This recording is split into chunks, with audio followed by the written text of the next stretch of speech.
तो कुछ कारणों से ऐसा होता है कि आपकी व्यान वायु या व्यान प्राण एक खास तरीके से बर्ताव करती है, इसलिए आपकी त्वचा सांप की तरह हो जाती है। तो जब ऐसा होता है तब हम कहते हैं कि आपको नाग दोष है, जिसे आप सर्प दोष कहते हैं। वो आमतौर पर त्वचा को प्रभावित करता है। आधुनिक चिकित्सा इसे बकवास कहकर छोड़ देती है, अंधविश्वास। पर हम आपको त्वचा रोग के कुछ मामले बता सकते हैं। अब चाहे जो करें, आप नहीं पहचान सकते कि वो क्या है। अपनी दवा से तो आप उसे बिल्कुल ठीक नहीं कर सकते।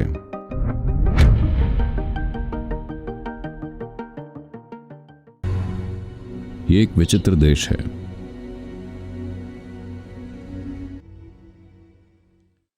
ऐसे लोग हैं जो सर्प दोष से गंभीर रूप से प्रभावित हैं।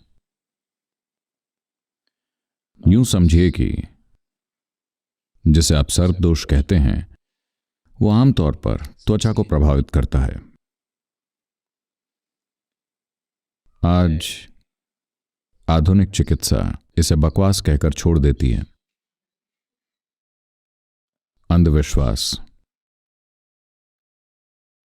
पर हम आपको त्वचा रोग के कुछ मामले बता सकते हैं। अब चाहे जो करें, आप नहीं पहचान सकते कि वो क्या है। अपनी दवा से तो आप उसे बिल्कुल ठीक नहीं कर सकते, चाहे आप जिस तरह की भी दवा कर दें, चाहे आप किसी भी तरह की दवा दें। और इसके एक दो मामले नहीं हैं, ये कई तरह से आपको देखने को मिलेगा। तो प्रकृति में कुछ दूसरे पहलू भी हैं जो आपकी सेहत और खुशहाली को प्रभावित करते हैं। हमारे शरीर में 5 तत्व हैं जो खुद को सूक्ष्म स्तर पर पंच प्राण या सिस्टम में मूल ऊर्जा के 5 रूपों की तरह प्रकट करते हैं। इसका एक पहलू सीधा और नजदीकी से इसके साथ जुड़ा हुआ है, जिसे हम सांप कहते हैं। इसे समझने के लिए हमें इसे इस तरह देखना होगा। ये केवल आपके मन में है, या आपको लगता है कि आप एक अलग जीवन हैं।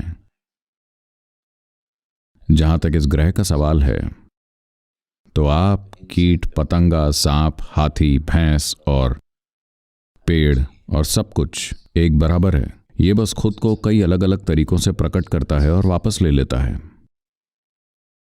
आपकी अपने बारे में धारणाएं हैं, वैसे ही चींटी को अपने बारे में धारणाएं हैं।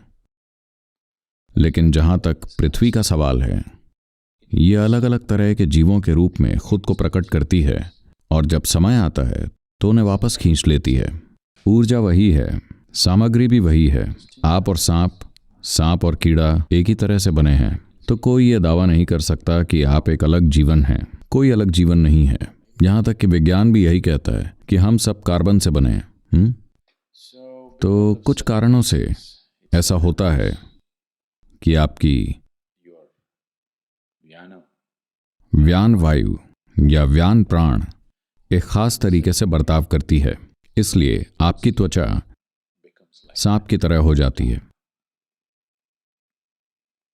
तो जब ऐसा होता है तब हम कहते हैं कि आपको नाग दोष है। तो इससे छुटकारा पाने के कई तरीके हैं। पता है, भारत में ऐसे लोग हैं कि अगर आपको सांप काट ले तो बस एक मंत्र बोलकर वो आपका जहर उतार देंगे। पता है आपको? दूर से। आपने कर्नाटक के अनेकल में उस आदमी के बारे में सुना है जो बहुत प्रसिद्ध हुआ था, एक स्टेशन मास्टर। आपको बस उसे फोन करना है, अपना नाम बताना है और किस सांप ने काटा है यह बताना है। वो जहां है वहीं से आपका जहर उतार देगा। यह बात साबित हो चुकी है, यह कोई मजाक नहीं है।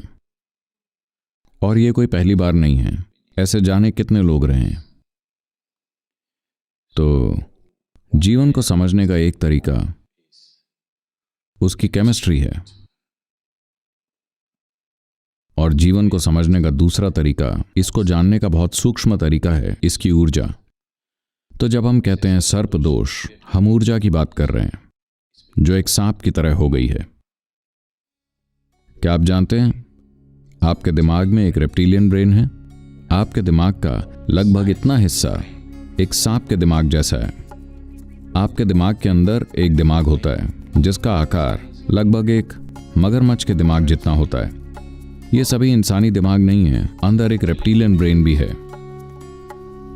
तो वो सांप अपने आप को प्रकट कर सकता है क्योंकि आपकी ऊर्जा एक खास तरीके से काम करना शुरू कर देती है, जिसे कुछ चीजें करने से शांत किया जा सकता है। हमने भैरवी मंदिर में सर्प सेवा स्थापित क्यों की, और यह सर्प सेवा दीमक के टीले की मिट्टी से की जाती है। क्या आप ये जानते हैं, हम दीमक के टीले की मिट्टी का इस्तेमाल कर रहे हैं, यानी आप इसे क्या कहते हैं, पुत्तमन्नु। तो इसके साथ लोग सर्प सेवा कर रहे हैं। तो आपकी ऊर्जा में एक साधारण बदलाव से इससे राहत मिल सकती है। तो क्या यह इस वजह से है कि किसी सांप ने आपको श्राप दिया था? देखिए, यह बस इसे देखने का एक संवादात्मक तरीका है। क्या यह एक अंधविश्वास है कि सांप ने आपको श्राप दिया? बात यह नहीं है, यह बस अभिव्यक्ति का एक तरीका है। अब मैं आधुनिक विज्ञान की बोली को एक अलग ढंग से बोल रहा हूं। अब मैं एक खास तरीके से ऊर्जा में बदलाव, आपका रेप्टिलियन ब्रेन और इन सब के बारे में बात कर रहा हूं। एक तरह से यह सांप का श्राप है। जब आपको ये मिले तब यह श्राप है ना? जब ये आपको लग जाए तो यह सच में श्राप है ना? तो यह सिर्फ एक संवादात्मक अभिव्यक्ति है। ऐसा नहीं है कि कोई सांप कहीं बैठा है और आपको श्राप दे रहा है, बल्कि आपके अंदर एक तत्व है जो बिल्कुल सांप जैसा है।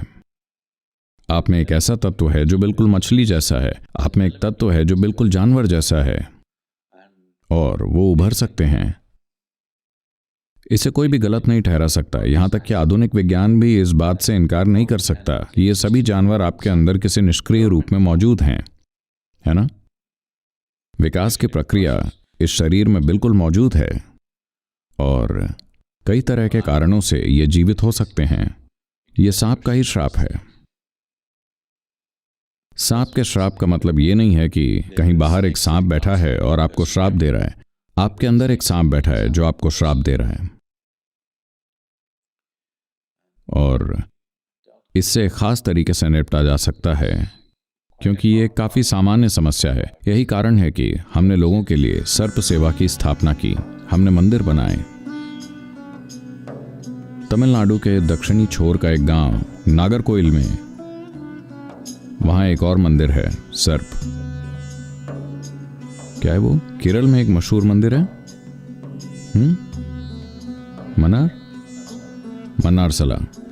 मनारशाला। ये जो भी है, ये एक बहुत मशहूर नाग मंदिर है। तो हर जगह उन्होंने ये चीजें स्थापित की ताकि लोग इससे राहत पा सकें। विकास की प्रक्रिया में सांप एक बहुत जरूरी पहलू है, और जीवन के विकास में सांप एक बहुत ही जरूरी कदम है। और इसीलिए यही वजह है कि भारत में अगर आप किसी सांप को मार देते हैं तो आप उसका अंतिम संस्कार करते हैं।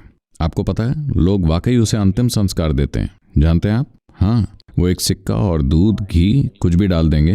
आप लोगों के लिए, किसी इंसान के लिए जो कुछ भी करते हैं, वो तो करते हैं क्योंकि वो एक स्तर पर आपसे गहराई से जुड़ा होता है। खैर, आधुनिक अभिव्यक्ति ये है कि आपके पास एक रेप्टिलियन ब्रेन है। योग में अभिव्यक्ति ये है कि जीवन के विकास में सांप एक महत्वपूर्ण कदम है। तो आपको इसे एक खास तरीके से रखना होगा, वरना ये आपके अंदर जीवित हो जाएगा।